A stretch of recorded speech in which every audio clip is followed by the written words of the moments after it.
A couple years ago, I had the opportunity to chat with Tiki, a very elite tricker from the UK, on his perspective when it comes to learning tricks.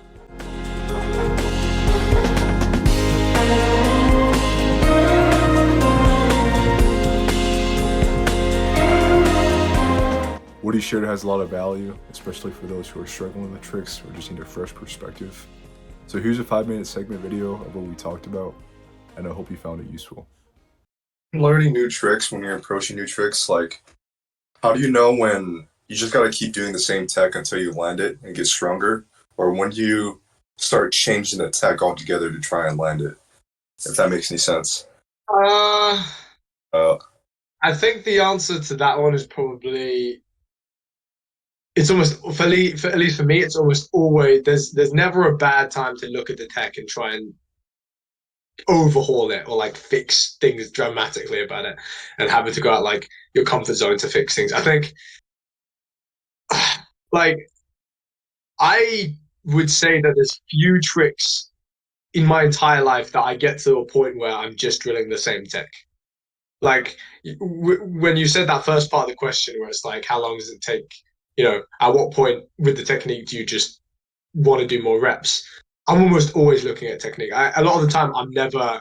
I don't know. I've never been of the like. Of course, you need to do a certain amount of reps to like feel out. To know what it feels like to train it. But I think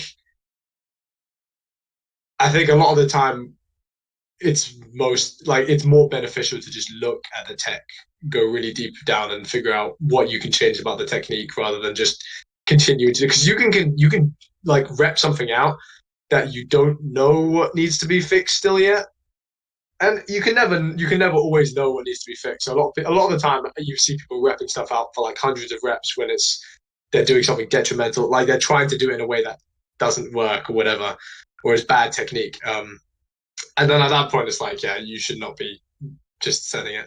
So I would say there's always like, there's never a point where, or like very few times is there a point where it's like, okay, I just need to rep it out. I'd say if you've done one like really good one, so like let's take B twist for an example, and if I'll do like a bunch of B twists that with like a bad habit inside or whatever, but then I do one like I know what I'm trying to fix, and I do one that does fix that, and I'm like, damn, that feels a lot better. But then I just my brain isn't consistent with that technique. Then you can like rep it out to try and get that technique ingrained in you, and that is a point where it is good to just like go through it over and over again. But I think you could almost always, even just between attempts, like single attempts, you could go back and look at what those attempts could, technique wise, you could do better. I don't think as much. Yeah, I think you should always be trying to overhaul the technique and what you could do better. Because if you let yourself get comfortable, it usually ends up just making things worse a lot of the time. yeah, that makes sense. I've asked other people for like advice regarding your tricks, and just like, hey, you just gotta do it more. Yeah. And other times, you gotta change the tech on this specifically. So it's I interesting. think like doing it like I said, doing it more is definitely a part of it. Like tricking a lot is a part of it. But I know trickers who trick way more than me, but I would say that they get a lot less done in those sessions. You know what I mean? Yeah, Because you can trick. It also depends on like some people like to trick just to like the feeling of moving around, and that's fair.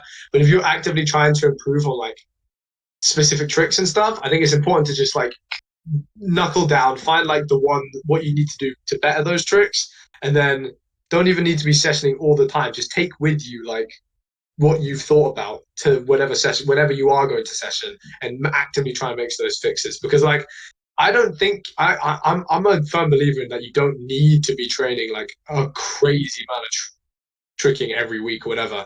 Like I train maximum 2-3 times a week, and I could train more, and I probably would be better if I trained like maybe 4 times a week or whatever. But you also have to factor in that you need to have what's up? Come, you want to hit Denji? I'll come later. I'll come later. He just got a mouse. He got a mouse. He's like, Nice.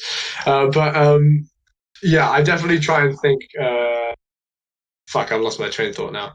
you said you trained 4. You could have been better if you trained 4 times a week.